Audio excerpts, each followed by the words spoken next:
So, K-Man, how I worked with you for 5 years, and I've been saying you were kind of my boss. I mean, you made the jingles.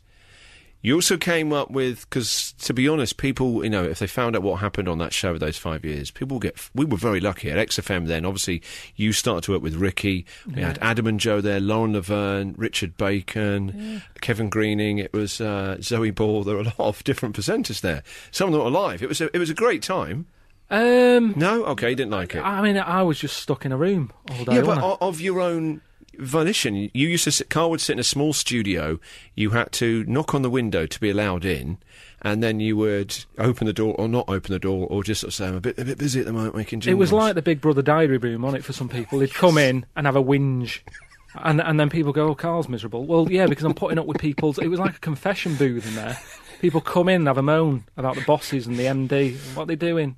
But when we got away with murder, commercial radio wasn't under as much pressure then, right? Because I would routinely, in the first couple of years, we would spend sometimes 2 hours making a 30-second jingle that most people would never hear on XFM. Do you remember the American Hostages one? People who worked at XFM didn't listen to XFM. I mean, we were wasting our time. We should have just opened the window on Charing Cross Road and thought, well, there's someone who's just the killer's being played. No, it was a waste of time, but we shouldn't moan about it because a lot of people have done all right out of that place. Well, namely you. Yeah, Missy, you know, there's posters. I've done all right. Brian's now in management. Yeah, it's like a you it's used like to some be sort of American 80s movie, isn't it? Where everyone like some sort of mad road trip and we all find ourselves, sort of thing. But yeah, it has been a bit of a weird one. Because people probably won't know the story about how it came to. Because everyone knows you now with Ricky and the podcast and stuff like that. But when Ricky came back to XFM. You know, it used to be Claire Sturgis, you know, who would just press the buttons, and they hired Ricky and Stephen. Yeah. I remember the first couple of weeks, it was then, and then Claire was she off sick or on holiday for 2 weeks? I don't know. All I remember is having a meeting with the boss at the time saying, it's your turn to work with the new presenters who come in. That's how it works, isn't it? Yeah. You get lumbered with, you're sort of on a shift pattern, and you get a new presenter and they need someone for a bit.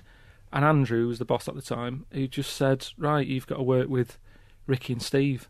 And were you a fan of the show? I remember listening to them when I first came to London, and I thought, oh, they're a nightmare. Fancy trying to work with them. And then it's like, oh, hello, how you doing? And I had to work with them, and they came in, and it was me against two. It's not that bad if it's one of you. I remember working with Gail Porter. And, you know, when do you also remember what she said at the end of her first show? She was coming in to do a series of shows, right? She was she'd just been on Big Ben. She was a very famous girl, right? She's a lovely girl. She said to you, do you remember they projected her image up on Big Ben? Do you remember the picture of her? Yeah. I thought that was like a Big Brother type programme. Do you remember her on Big Ben? She was on Big Ben. Jeez. No, the image of her was on Big Ben. Right. And so she came to XFM and everyone's very excited, okay? And then, if I remember this right, she asked you at the end of the show what you thought of it. Yeah, and I just said, oh. Well, what annoyed me is... No, why didn't you say what you said? You went, it's all right, you ain't going to win any awards. And she started crying and never came back.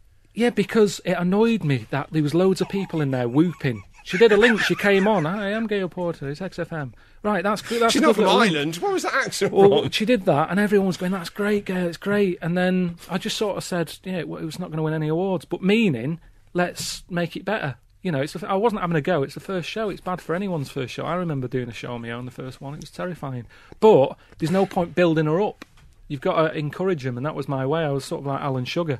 Sort of make it tough for them, and they get stronger, quicker. But she didn't. She packed it in. I remember the night before I did my first ever show, I'd signed up to come down to Liverpool to take over the breakfast show. Before I was working out garden leave, there was a 3-month break, and I came down to do a Saturday morning breakfast show, like 6 till 10 or whatever. And then Dermot, because Dermot used to do a mid-morning show there as well. It was before Dermot, so I was very nervous, and I met Dermot before. So the night before, the boss took us to the pub, and I met you for the first time. And I remember the first thing you said to me, you shook my hand and said, well, I hope you're good, mate, because that show needs someone good. Are you going to be any good on it? Yeah. And I was like, yeah, I hope so. And that was your pre-motivational chat, the sugar. Yeah. I remember, do you know what? I never told you. But, do you know, like, I had to get a load of jingles and that made for you. Yeah. And I had some recorded. Yeah. That was just Christian Connell. Because I thought that was like your gimmick. What? My thing is, I'm the man that drops the O. Well, like your middle name was, I can't even think of a name beginning with O. But Owen. I thought Owen. Yeah. I thought it was that, and I thought, I don't like that gimmick. Do you know, it seems like a bit sort of Dr. Foxery. I thought, no, not Christian O'Connell. Let's just have Christian O'Connell. And then Andy said, no, why is he saying it's O'Connell? I'm going, no, but he's going, no, that's the name. And you're going, I don't like the name. He's going to have to change his name to Christian Connell. Christian Connell. I just thought, people don't like But now worry, because you now have millions of downloads. I'm thinking maybe your weird brain picked up on something there, and maybe if I want to be bigger than Evans and Moores, I need to drop the O. Try it. What, so tomorrow's show, can you get some new jingles then? It's just Christian Connell.